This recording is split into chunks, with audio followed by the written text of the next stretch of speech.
Hello and welcome to the Big H podcast. I'm your host, Mike Hayes, and with me today is Assemblyman Josh Jensen. Josh Jensen was elected to the New York State Assembly on November 3rd, 2020.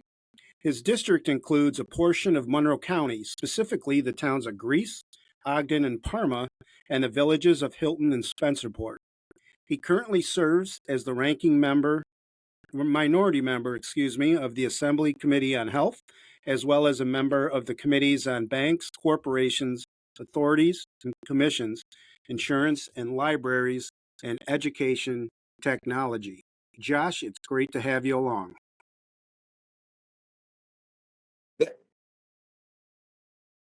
Thank, thank you very much, Mike. You normally politicians don't get a round of applause like that, so it's great to be greeted with that. Not just that intro, but with the round of applause.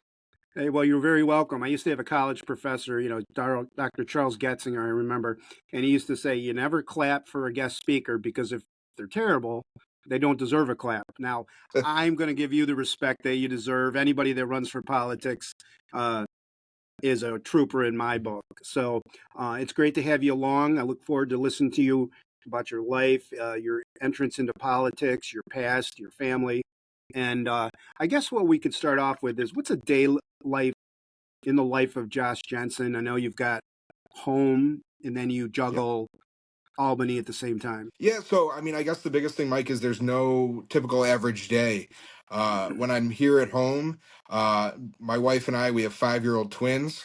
So normally, it's my day starts with getting them ready to start their day and getting them on the bus at 8:15, 8:30. And then I head to my office where I am right now, in the town of Greece, right on the corner of Ridge Road and Long Pond. And I spend the day meeting with constituents, talking with constituents, researching issues, reviewing legislation, going out into the community. Maybe it's visiting a local business, touring. I'm the ranking member on the health committee, so maybe touring Unity Hospital, which is right down the road. But really being out there and being present and being available to the 134,000 some odd people that I represent in Greece, Ogden, and Parma. When we're in Albany, we're in session from January through June, between 2 and 5 days a week, depending on when that is in the legislative calendar. And my days usually start, waking up at the hotel and getting to the office in the legislative office building around 8 o'clock. And a typical day would be, committee meetings, meeting with fellow legislators.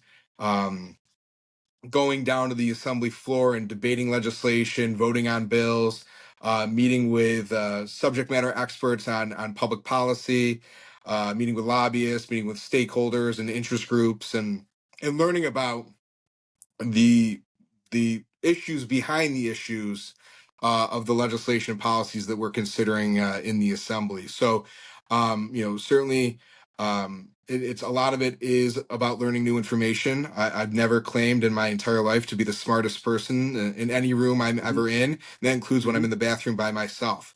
Yeah. So I'm always, for me as an assemblyman, I don't know what I don't know.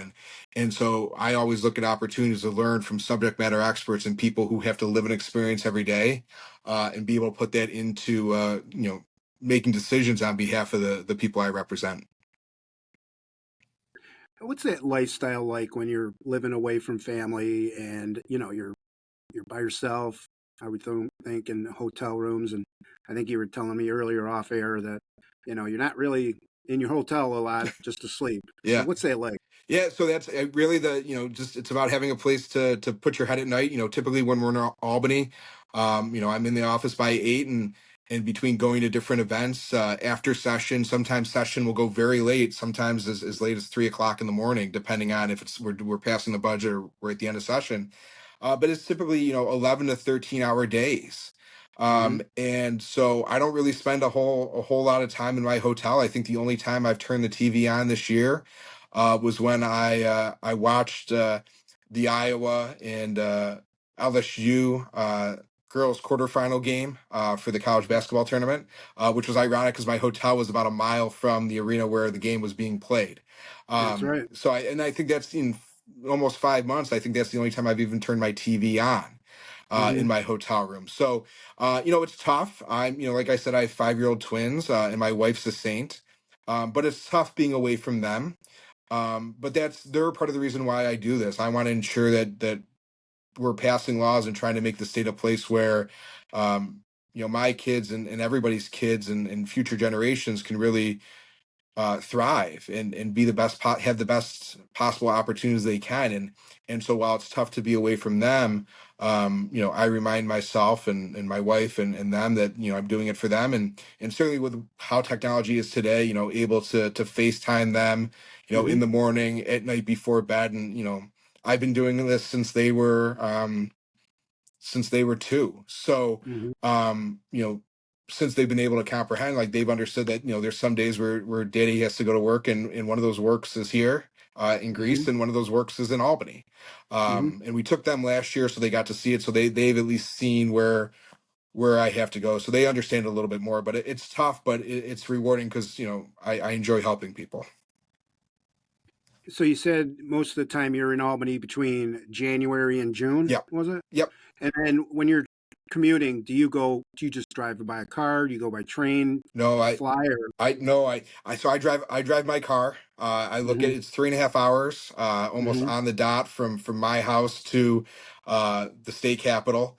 And I look at those 7 hours in a week of driving that it's my time to decompress. Hmm. So finding a good podcast, listening to sports radio, so Hmm. I can get frustrated about the Bills and Sabres. But I really looked at that drive on the throughway, as monotonous as it is, as a way for me to decompress. And, because there's always so many issues going on in public service and public policy. And so for me, it's about trying to find that line to not let it take over everything. That I think that when I'm with my family, I can focus on them. And when I'm with my friends, I can focus on that. And having that time, and over those 6 months, it's really important for me to decompress like that. And driving, it's a perfect way. And I know some legislators use that as time that maybe they travel with staff, or they'll use it as time to catch up on phone calls. But for me, listening to nice history podcasts is what gets me in a good state of mind. Any particular history podcasts that are really good that you Yeah, could recommend? yeah. So I listen to two. One of them is History That Doesn't Suck. And it's a podcast by a history professor in Utah, and he tells the story of American history through entertaining first person narratives. Hmm. And he starts with how George Washington caused the French and Indian War, and really kind of lays out how pretty much everything world history, um, from that point until the present day, was really all because George Washington was a very lousy military commander in his early life. That Okay. he caused multiple world wars. And so, I'm up to about episode 150. I think that's where we are now, up to just the 1930s, after the period after the First World War. And it's really interesting because he doesn't. It's not a boring textbook driven thing, but he's using first person stories, and really telling entertaining stories that most people wouldn't know about if they weren't a history major in college. The other one I just started listening to is called Noble Blood. And I forget the name of the person who hosts that, but she tells the story of interesting anecdotes, about half an hour each episode, about the interesting stories about nobility from across the world and throughout history. Hmm. So as somebody who's a history major in college, along with a political science major, I find things like that very interesting to learn about, and sometimes get nice anecdotes to put in my anecdote quiver when I need it for a speech or something like that. So you were talking about getting information by first person narrative, and Yep. something you said was kind of struck me. You said that a lot of he was a Washington was a lousy military commander, Yep. and some of his actions may have caused future wars. Because the way I was taught was, how did he defeat, Great Britain, the largest army, strongest army? on the face of the earth. What did you learn in your Yeah, podcasting history and stuff? yeah. So this is, it doesn't focus on, that presumption isn't based around, his leadership during the war for independence. It's really Okay. focused on when he was a militia commander in Virginia, and they were fighting um, the French, and he'd never served in military before. He was a young kid, I think right around 20 years old, and he was given command of this very small group of soldiers. And he ended up attacking because of bad translation, and he actually caused the French and Indian War to begin because of his actions. And then that's what drew the French in, and a larger British presence, and a lot of the Native American tribes to come in and fight the British. Mm-hmm. And it was the cause, and that really morphed into a world war over in continental Europe.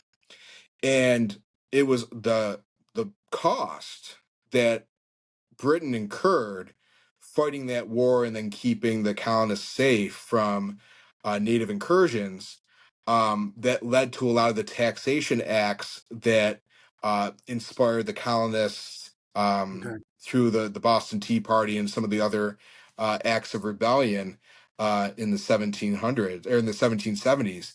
And it was one of those things that if George Washington would have been so quick to quiver, had a little bit more experience, um, that might never have happened. That explosion in the 1760s might never, in or 1750s, I can't remember which one. But his inexperience is what really proved the spark for that conflict, which then pushed all these other things to happen. And maybe it still would have happened. Revolutions in France still would have occurred. But Mm-hmm. you look at the French Revolution was inspired by the American Revolution, Mm-hmm. and a lot of the what you saw in the 1800s was kind of going by the change in monarchies and things like that. So it's a very interesting thing that shows that that butterfly effect, that one little decision we make, we don't really know the consequences of it, but they Mm-hmm. could be 10 generations down the line, which is Mm-hmm. which is an overwhelming thought for somebody who has to make laws for a living. It sure is. And that podcast you said is the history that It's doesn't called suck. Is that History what it That is? Doesn't Suck.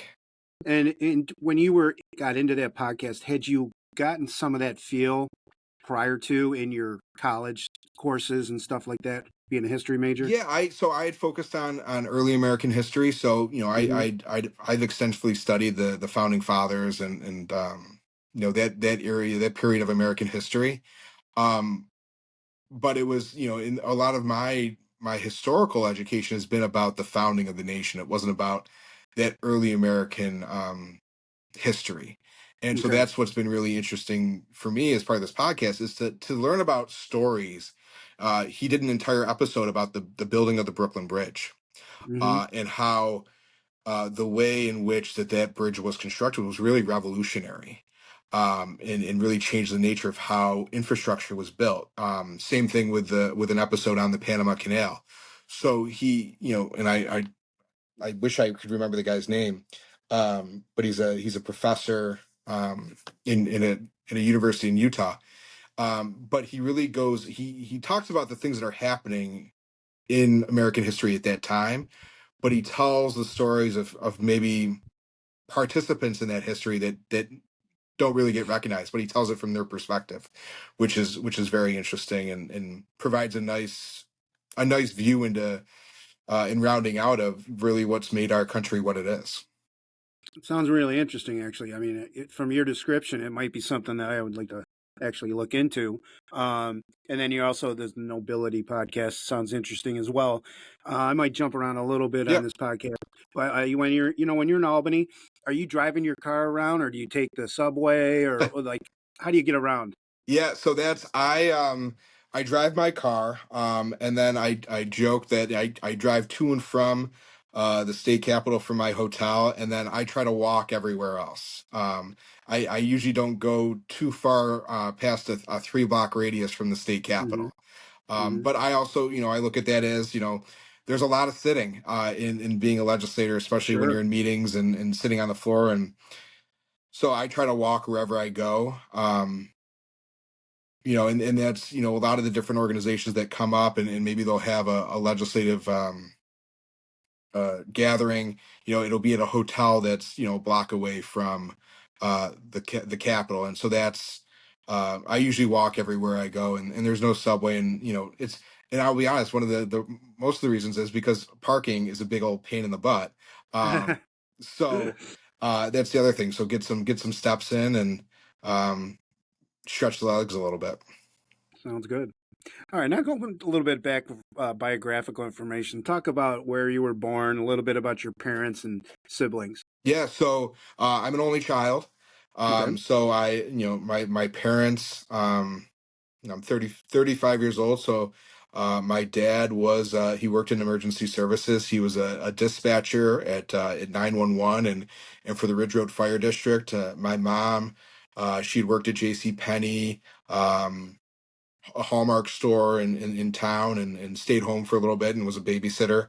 But we were a middle class family, and luckily they gave me opportunities to really pursue what interested me. And I grew up playing hockey and baseball, um, and my father, in addition to being an emergency dispatcher, also was a volunteer firefighter. So I grew up going with him to hang out at the firehouse, and Hmm. and his father was a volunteer firefighter, and my mom's dad, my grandpa on that side, was a volunteer firefighter. So really, one of the biggest values that I'd been brought up with is that um, you know, my grandmother would always say it best, is that we're sent here for a reason. Hmm. And any day you should try to make somebody's life a little bit better. And some days you'll Hmm. do it a little bit, and some days you'll do it a lot of bit. But you should Hmm. try to improve somebody's life every day. And traditionally, my family had done that through their service in the fire realm. And so that's really what my exposure was to public service. Absolutely. Um, any pets? I always throw that in. Any No, so pets growing up? I had goldfish when I was growing up. And we came home from Mobile, Alabama one time, and somebody had talked my parents into getting hermit crabs, which were the Yep. worst pets ever because they stunk. Um, so my parents didn't get a dog until I graduated college and I was moving out, and I bought my first house, and they got a replacement child in Bailey, who unfortunately got put down end of last year. Sorry. So and then our family now, like I said, 5-year-old twins. We have a dog named Ruby. She'll be 2 in about a month and a half. So she's I don't know who's more destructive in our house, Ruby or Brendan and Margot. Sometimes they go pound for pound in competition.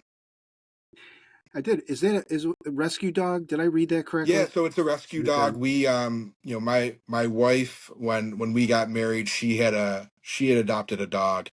Hmm. And so we're very big on adopt, not shop. Certainly people who want to want to buy a dog from breeder. You know, I have no problem with that. But for our family, it's really been very important to adopt and try to rescue dogs. So we Hmm. adopted Ruby from an organization called Operation Freedom Ride. And Okay. what they do is it's an organization, they rescue dogs from kill shelters in the South, and Okay. then they bring them up north. They foster them with families, and you have to apply, and you have to have your house inspected to ensure that you can provide a decent living and environment for these animals. And then you have to go and visit with the foster family, Hmm. and it's, as much as it's a chance for you to meet the dog and make sure that it would be a right fit for your family. I think part of it is to ensure that that foster family can kind of make sure that you're going to be a good fit for that family. So Absolutely. Sure. as soon as we saw Ruby and her, I think her name was Raven, when we met her. Um, but my wife fell in love with her immediately, and I knew that we were going to be coming home with a little puppy that day. So, but she's been great, and um, you know, my kids love her. I wish she pooped a little bit less, but um, besides that, All right. no, it's great to have that at home, and it's nice when my kids are typical 5-year-olds and want to ignore dad, that somebody comes running and is excited to see me when I get home from work sometimes. So Very nice. Very nice. Growing up, tell me a little bit about your elementary education, those kindergarten through sixth grade years. Where'd you go to school? Yeah, so I went to Hilton my entire life. I went to an interesting thing for me, and this is sort of how personal experience is morphed into policy. I didn't talk until I was 5 years old. So I started my education a year early going to BOCES because of the need for speech therapy. So I started school at 4, and I went to West Ave Hmm. for kindergarten and first grade. Miss Collins was my first grade teacher at uh, at West Ave, and then I went to Northwood. And I love Northwood, and it's funny. Anytime I go back now, the halls really seem, it felt like the biggest place in the world when Hmm. I was in second through sixth grade. um and going through now, whenever I visit, it's interesting to see how perspective changes. But I had great teachers: Miss Brickell, Hmm. Miss Plutchak, Miss Bushnell, who I loved, Jerry Aducci, Oh uh yeah. Miss Lee. And that was a great time, making a lot of friends that I'd have throughout my educational journey. And it was a great place to be. And then went to Merton Williams, and you know, really, and I think going with a history focus and poli sci, that that's really what started my love for social studies. I had Claudia Tenney and OJ Vitas were my social studies teachers, and I was in eighth grade when September 11th happened, and I remember Mr. Vitas's way of kind of explaining to us why that happened. And one of the things that he did for the class was he offered us extra credit, and our extra credit was to watch The West Wing every week, every Wednesday night. Hmm.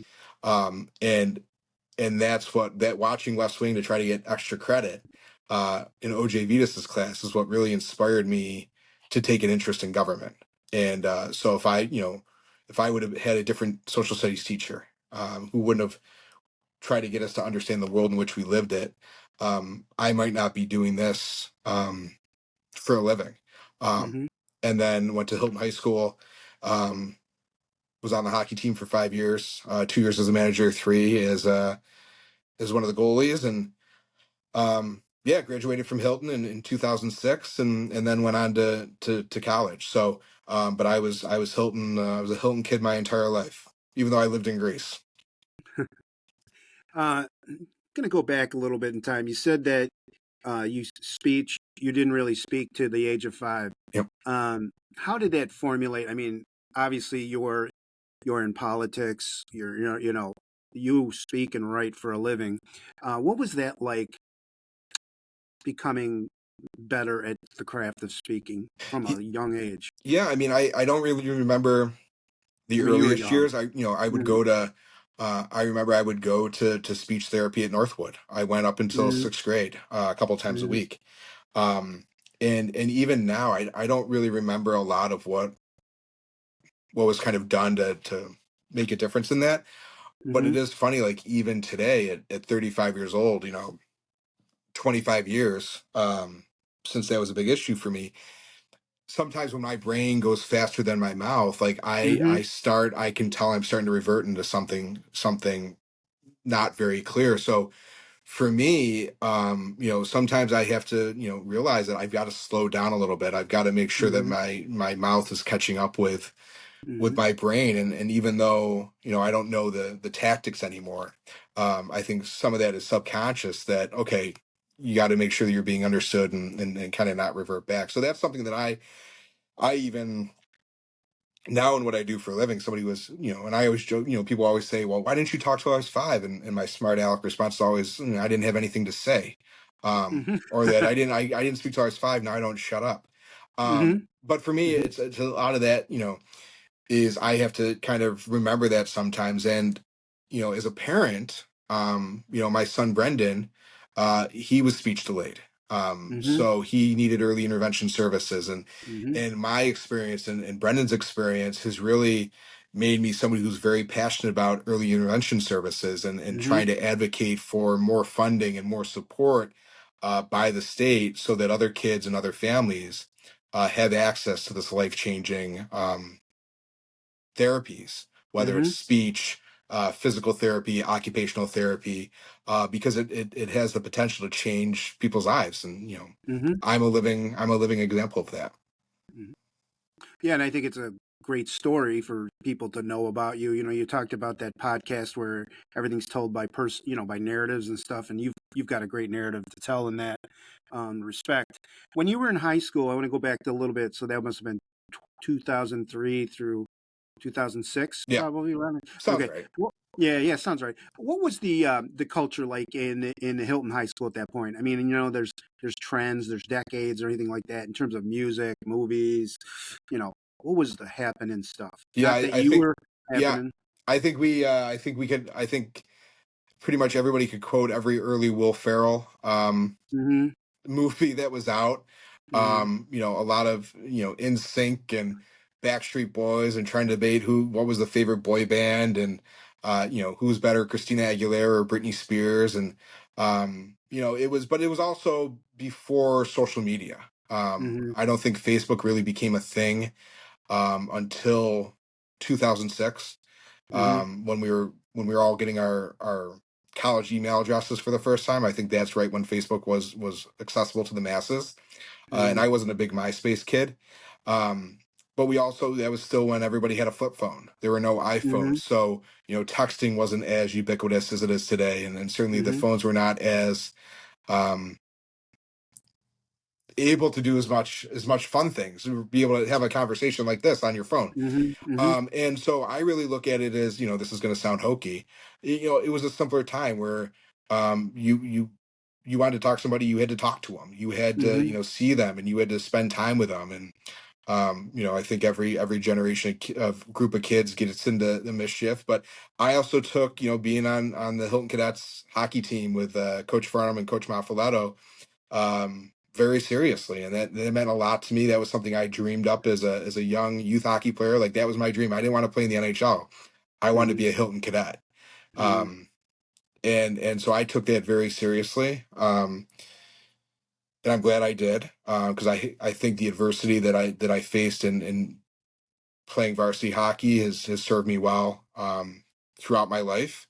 But I was never a big partier or things like that. And it was one of those I was one of those kids who, I was friendly with everyone, but didn't really fit into a certain clique, if you would. Mm-hmm. That makes sense. Totally makes sense. And I think you're right about the cell phones and picking up the phone and actually talking to somebody. Now it's like a quick text and there's no maybe an emoji, but when you have to look somebody in the eye or give them a Yeah. call on your flip phone, And it's a little different. that was in our emojis. You actually had to type it in a text message. You couldn't have a nice yellow smiley face to do it. You actually had to do uh, semicolon and a parenthesis to do a Hmm. smiley face or something. Yeah, and then the other side with the parentheses is the frown face. Yep. What was your favorite Will Ferrell movie? Did you have a favorite? I I have mean, one. so it was. I mean, we had Old School was a big Hmm. one Hmm. that came out. I think we would quote that forever. Um, Wedding Crasher, even though it wasn't a Will Ferrell one, Wedding Hmm. Crasher. Well, he was in it, so I guess we called him. Wedding Crashers was huge.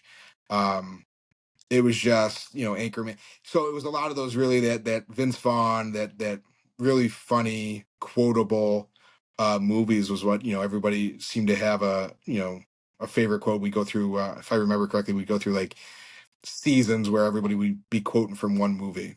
Right. Yeah, I remember really getting into Will Ferrell's actions on Saturday Night Live with Yeah. Sherry O'Terry. He was just a I he. I That's where he do got remember big. I was Mr. Panileo's English class or media literacy class. I don't remember which one it was. And we had to like invent a product. And then we had to like record, but we just, instead of recording it, we had to present it in front of a group, in front of the class, and as like a commercial. And I don't even remember who was in my group, but we stole the Saturday Night Live bit about Pete Schwetty's balls Yeah. in the peach sweaty ball sack. And I think that resulted in us getting a talking to, if I remember correctly. But we thought it was hilarious because Oh yeah. why would 16-year-old kids not think that the peach sweaty ball sack would be a very funny bit to do? Yeah, I think it was Alec Baldwin, right? Yeah, And I forget they would do it on NPR. Um, high school, and high school it is a tough time. Some people like breeze through, and it's like wow, and then there are other challenges. What can you think of any challenges that you had in high school that really made it through? For me, it was like I didn't. I wasn't into the party scene, and I Yeah. was kind of like maybe as straight as an arrow type, and that was tough. Yeah. Anything that you faced? Yeah, I mean, I think, I was a kid. I was, I was a chubby kid. I had really bad acne, and I Mm-hmm. think for me the biggest thing was I didn't have a lot of self confidence. Mm-hmm.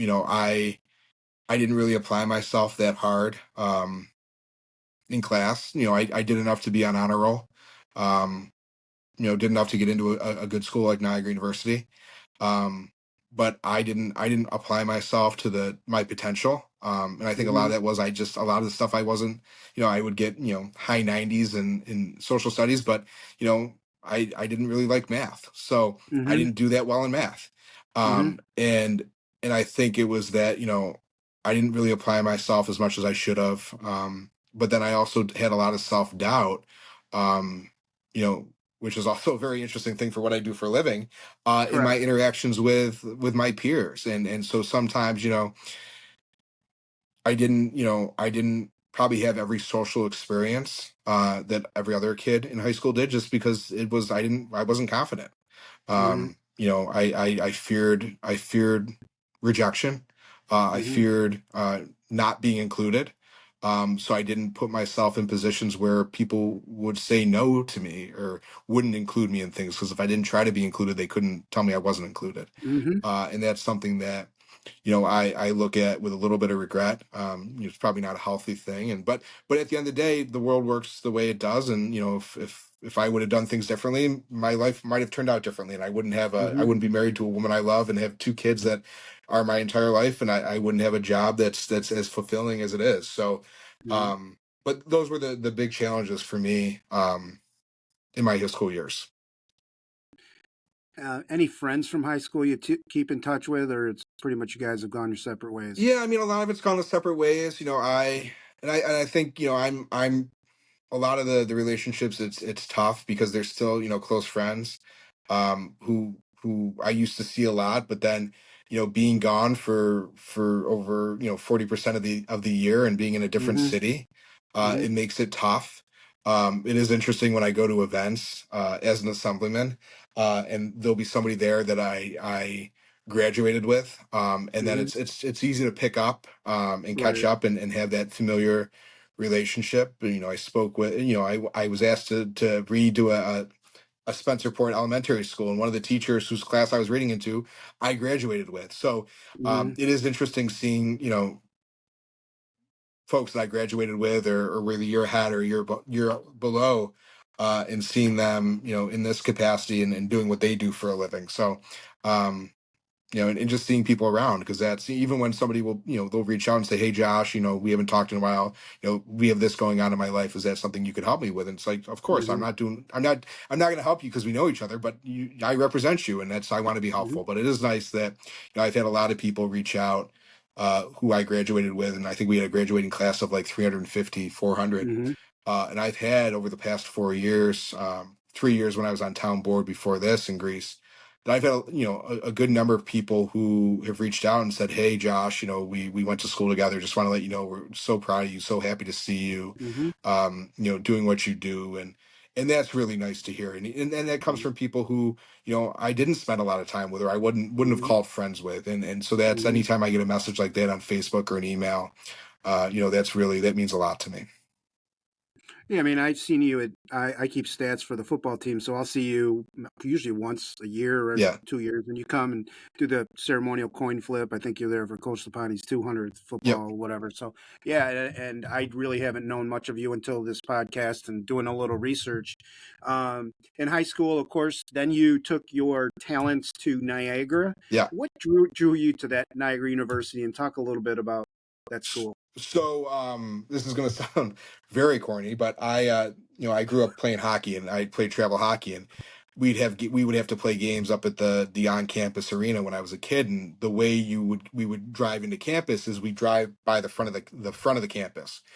And when I was a kid, they were brick buildings that would have ivy growing on them. And being a dumb kid, I'm like, oh, Ivy League schools. This college has ivy on it. It must be a pretty good school. So I would joke and tell my parents like, "Hey, I'm going to go to this school. It's a good school." And they kind of be like, "Well, it's yeah."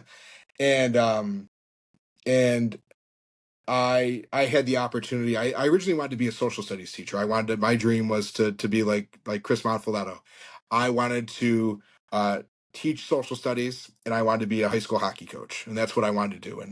And before my senior year at Hilton, I had the opportunity at 16 to spend the summer as a congressional page and work on the floor of the U.S. House of Representatives.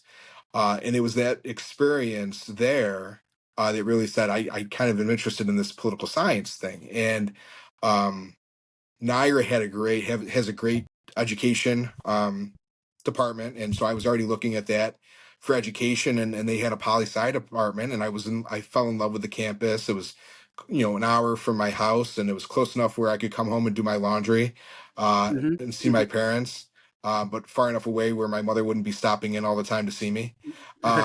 So and I fell in love with the campus, and so that was and that was where I wanted to be. Um and plus the other school I'd looked at, and I saw your mug earlier, it was between West Virginia and Niagara. Uh-huh. And my parents thought West Virginia was too far away. Hmm. So that's what really sold me on going to Niagara. And it was my time. I was a double major at political science and history, and the College of Arts and Sciences. The dean had took a liking to me, and she helped to make sure that I could do both majors. And it's a Catholic school, and it's a Vincentian. Vincentian is the denomination that runs the school, that part of that mission. And the Vincentians, Saint Vincent de Paul, the whole mission of that organization is about serving others. Hmm. And so, for somebody who wanted to pursue public service, a lot of the lessons that we were taught, especially in the mandatory religion classes we had to take in conversations with some of the clergy on campus, it really reinforced that this is that lesson I would get from my grandmother about trying to make somebody's life better every day. Hmm. And so it really helped to instill a lot of those same values that my family had instilled in me.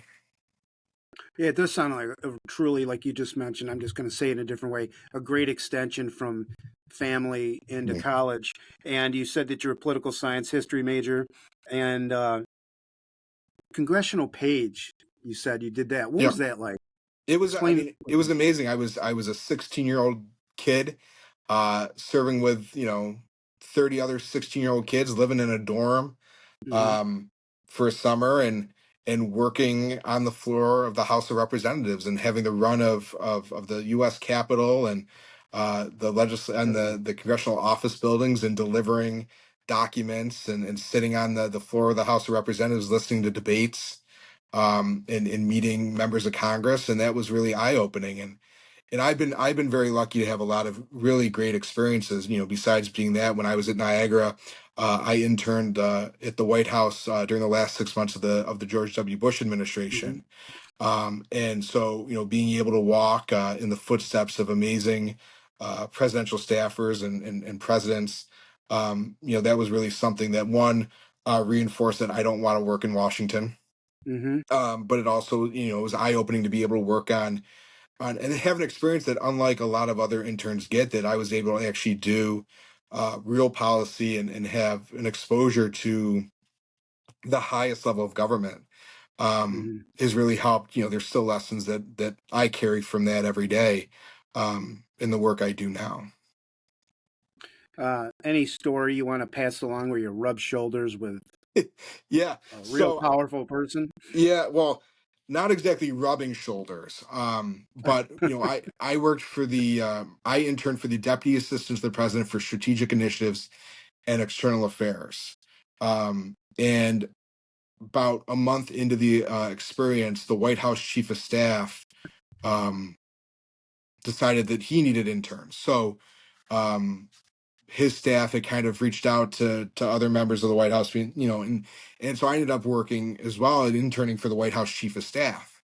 And one of the roles we had to play in being an intern for the White House Chief of Staff was we were the intern leads when the U.S. hosted a G20 economic summit.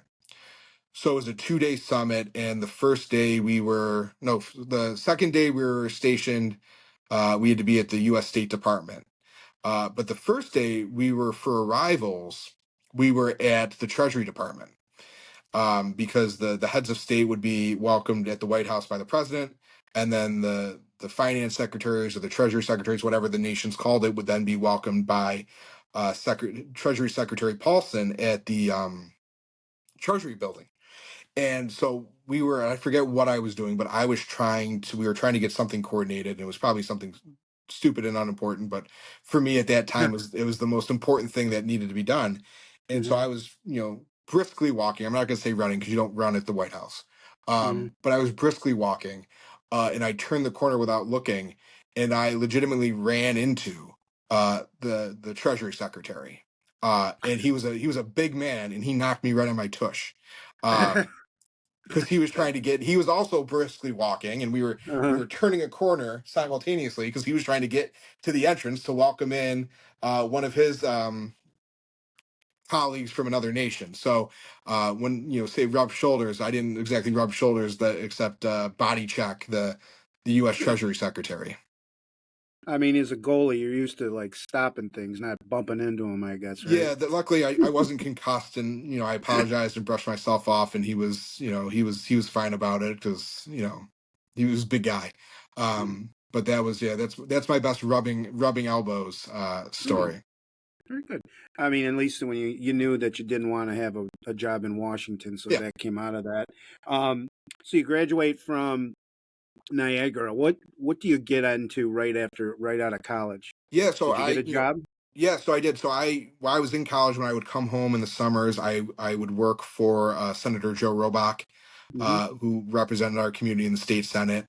So I'd worked for him for a couple summers, and then I was looking at grad schools. I was all ready to go to Texas A&M to pursue my master's degree. And I'd gone down there, was ready to pull the trigger, and I got back, and later that week, Senator Robach called, and they had offered me a job to come on as his public policy advisor. And I snatched it up. And so I worked for Joe for 8 years in a variety of capacities. But I was lucky; I was able to, I took 2 weeks off after graduation, and then started working directly for the state of New York and Senator Robach. Hmm. So when you say public policy advisor, Yeah, explain a little bit about your responsibilities and what that was about. yeah. So certainly, for members of the legislature, whether it's Senate or Assembly, there's a ton of issues that come before them and get voted on, and it's just not realistic that members are going to know every issue.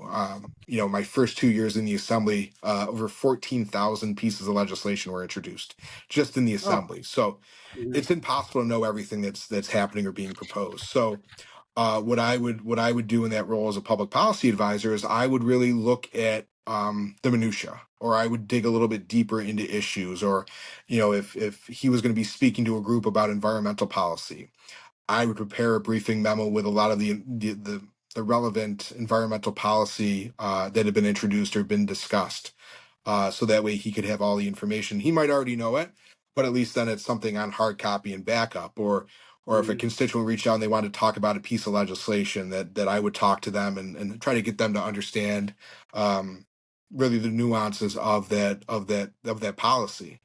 Um, and so that was something that really allowed me to step in as a 21-year-old kid, 22, and really learn a lot about state government and the policy at the state level, um, which I find helpful still today. Hmm. So that 2010, now you do that for about 8 years. Well, so We're so I did about that. That was what I did for the first year and a half, 2 years, and then I became his okay. director of community affairs and public affairs. So I kept the public policy stuff, but then I would start doing more things in the community, representing him at events. Did that for a few years, and then had a title added on as his director of communications. Mm-hmm. So then I would be, in charge of kind of crafting a lot of the public facing nature of his role as a senator. So over those 8 years, my responsibilities in helping him serve our community really just continued to get larger as I got more experience. What is Joe Robach doing nowadays? He Did he just started as the president and CEO of the Greece Regional Chamber of Commerce. okay. And did he provide a good mentorship for you? He Or I mean, did, and I don't he, know. I got to watch him do it every day, and one of the things that I learned from him is about, it's when somebody reaches out to my office, just like to his, we don't put a political litmus test on it. Hmm. Whether you're Democrat, Republican, conservative, liberal, or none of the above, like if you need help, you need help, and Hmm. I want to be there to help people, and that's something that Joe had always talked about. He learned from his father, Roger, who had held the assembly seat before he got elected to it, which is the seat that I now hold. And so it's really about being, we're here to serve the people. I'm here to serve the people, and it's not about what I believe. It's what the people that I've raised my right hand and sworn an oath to represent, what they believe. And that's really what the biggest thing that he kind of instilled for me, and I learned from him about, putting the public first. So then, what gave you the itch or the desire to actually run for political office? Then. Yeah, so I had attempted to run for county legislature in 2015, and I didn't get the nomination, and they'd chosen somebody else, and then the opportunity came up that my wife and I in 2017 we just gotten engaged, so we were looking for a place to call home. So we moved into the southern part of Greece, behind Ridgemont Country Club, and the Hmm. opportunity came up that the third ward councilman was going to be running for receiver of taxes in the town of Greece, and the people thought, because I'd been working with Joe, I'd learned about a lot of the issues and a lot of the people in town. That I may want to try and to represent the third ward of the town of Greece in town government. And that was something that I wanted to try. I thought I could do a good job, and so I got elected to be the third ward councilman in the town of Greece in 2017, to represent about 25,000 people in the southern and eastern portions of the town of Greece.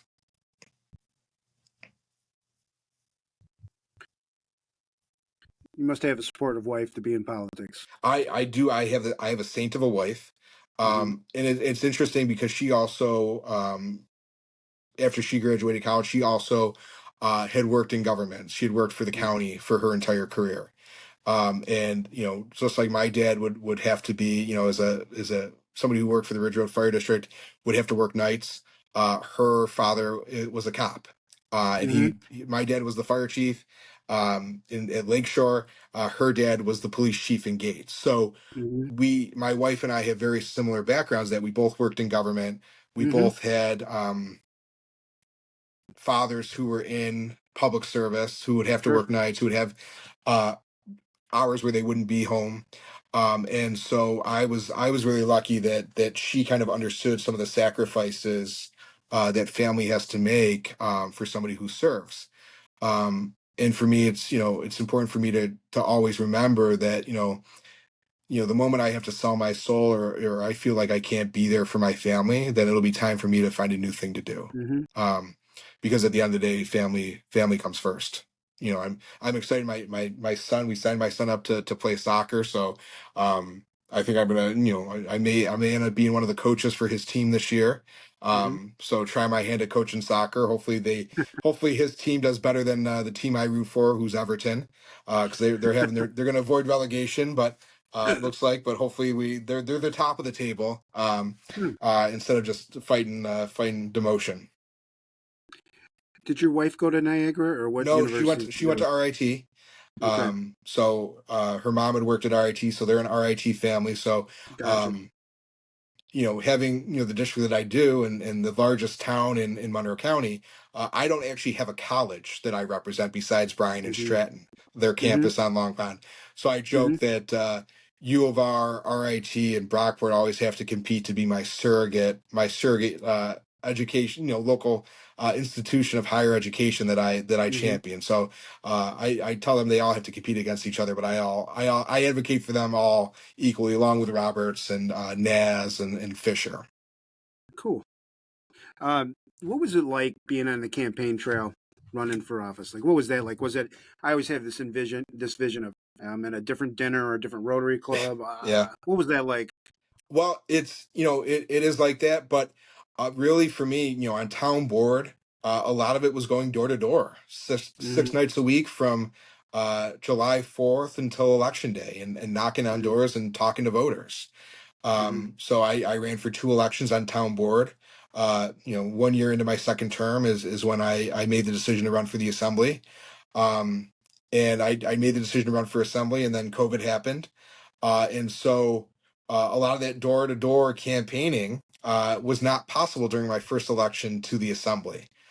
It wasn't really something until the fall of 2020, and even then it was, everybody was wearing a mask, and you rang the doorbell and then backed up 5 feet so that way people felt comfortable. So my first campaign, it was really interesting because it was a campaign cycle that was unlike anything since the Spanish flu in 1918, which they Hmm. didn't have the technology to campaign the same way that we do today. Hmm. And so, as you're doing your duties in Albany, one of the reasons we had to delay our podcast a little bit is you were working on the budget, and you did inform me that you passed it. What's that like trying to sift through all these It is a millions of it is dollars? a very frustrating and tiring process. New York, as ever, we like to think of ourselves as leaders. We're the only state in the nation that has a fiscal year that starts on April Fool's Day. Um, and so, according to the state constitution, we have to have a budget by April 1st. Um, and since I've been in the assembly, we haven't passed an on-time budget. Hmm. So this year we didn't pass it until the 20th, 420 or 419. And a lot of it was, learning about what the issues were that were holding it up, and trying to, it's a lot of it's done by three people in a room, and it's a very partisan place. Hmm. The Democratic majority, they have a super majority in both houses and hold the governor's mansion.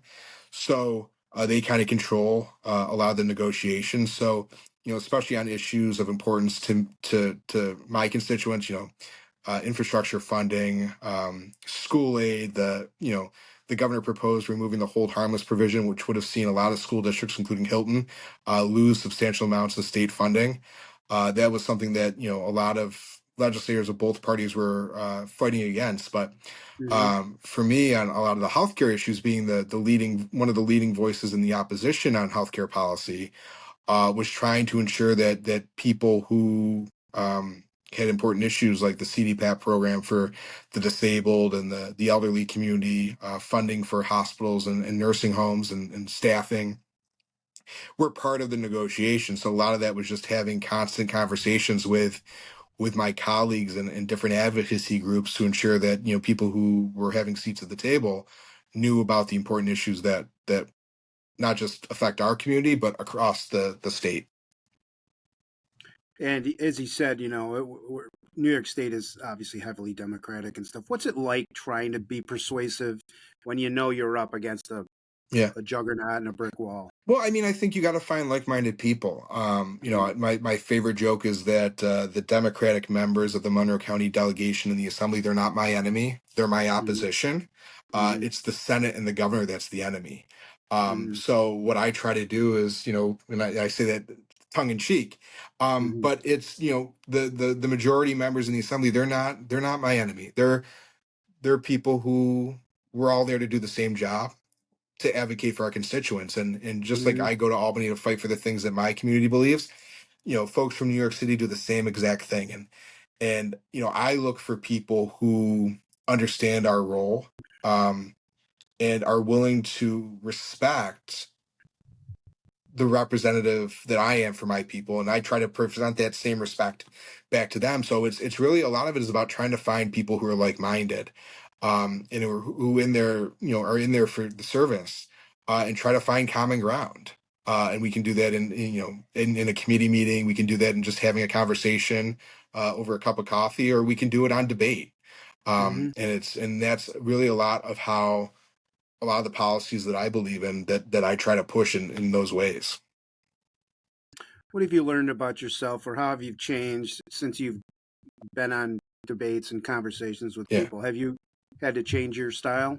Um, No, I mean, I think a lot of it was, like I said, you don't know what you don't know. I came in when Hmm. I got elected that, I worked in the Senate for a total of, 8 years full time, 10 years total. And I thought, I know how this works. So, I stepped in the assembly thinking I knew everything. And, that myth got debunked really quick because I didn't know how to Hmm. get to the assembly chamber Hmm. without going to the Senate first. So I didn't even know how to get to where I worked. And so a lot of it was just learning the institution. And one of the things that I have respect for all my colleagues, and one of the ways that I've sort of learned of that is you get the respect back oftentimes that you put in. Hmm. So when I'm going to debate a bill, um, you know I'll go to the person I'm debating and I'll let them know kind of what type of questions I'm going to ask, because I don't want to embarrass them. I want to have a substantive conversation about the issues, and really talk about it or ask questions and get answers. And I don't want to play gotcha or demean them or put them down or embarrass them. And I want to have a real debate. I want them to know kind of where I'm going to go with my questions so that they can have answers, so that we can have a real conversation, because that's what changes minds. When I was communicating with one of your assistants, getting some information from you, I got your website, and she was talking about some of the legislation you sponsored or co-sponsored. Mhm. Talk a little bit about some that you're really excited about that you've worked on.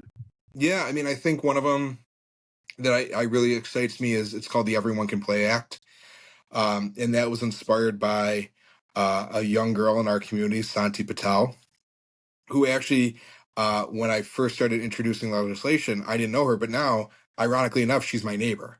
And what she did was she went to one of the Greasetown parks with her mom and her brother, and she saw another child in a wheelchair who couldn't play on the playground.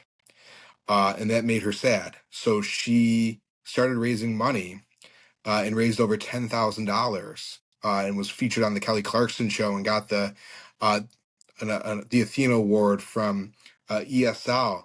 And she actually got the town of Greece to put in their own money and find other national donors to make the town's first handicap accessible playground. Hmm. And I introduced the Everyone Can Play Act, which would create a state grant fund, for towns and villages, in cities that may not have the money uh, to put into their playgrounds to make them accessible, for kids of every ability.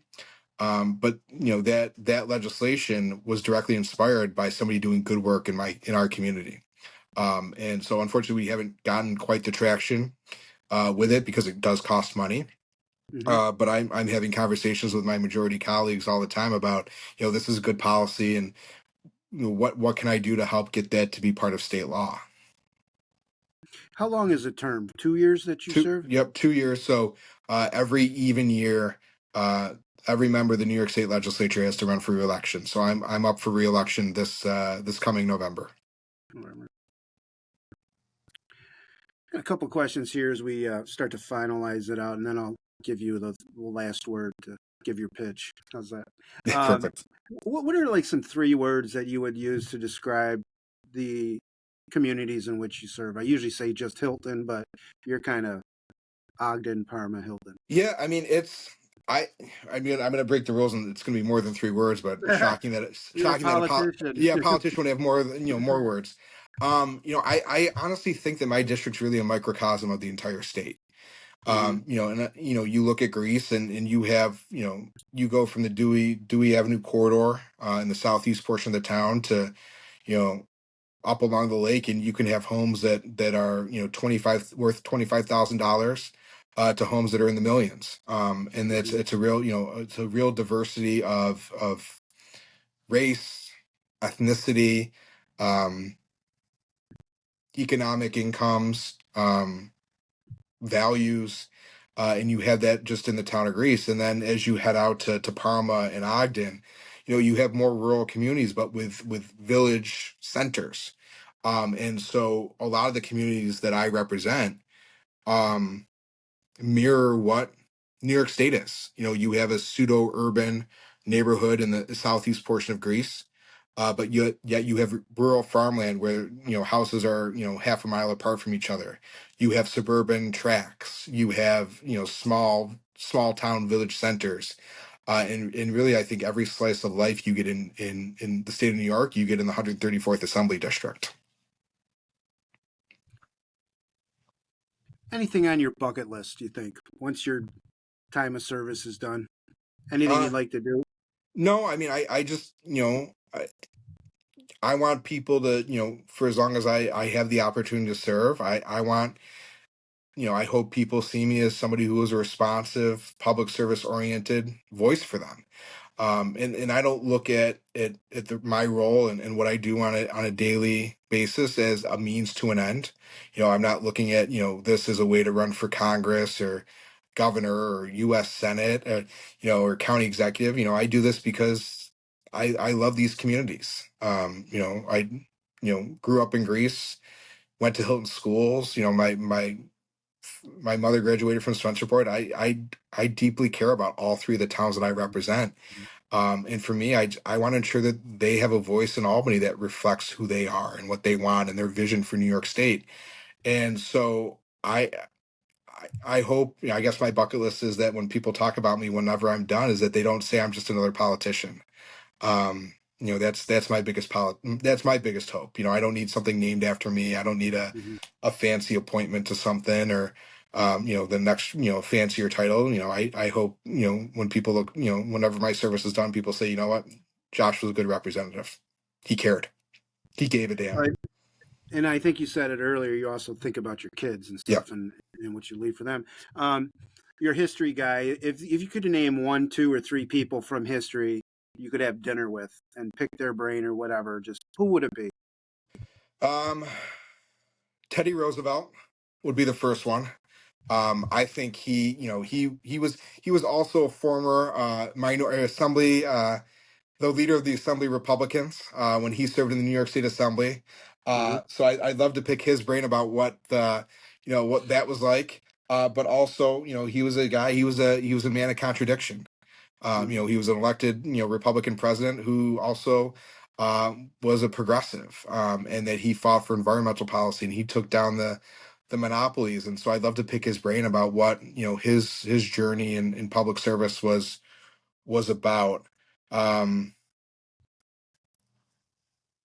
I like to, I think Harry Truman is somebody else. I mean, I think you have to look at, the consequential decisions that leaders have to make, and I don't think many people have had a more impactful decision than he had, whether or not to drop the atomic bomb on Nagasaki and Hiroshima. And I'd love to pick his brain um, about what I think that's a PhD in decision making. Just listening to him, Hmm. Hmm.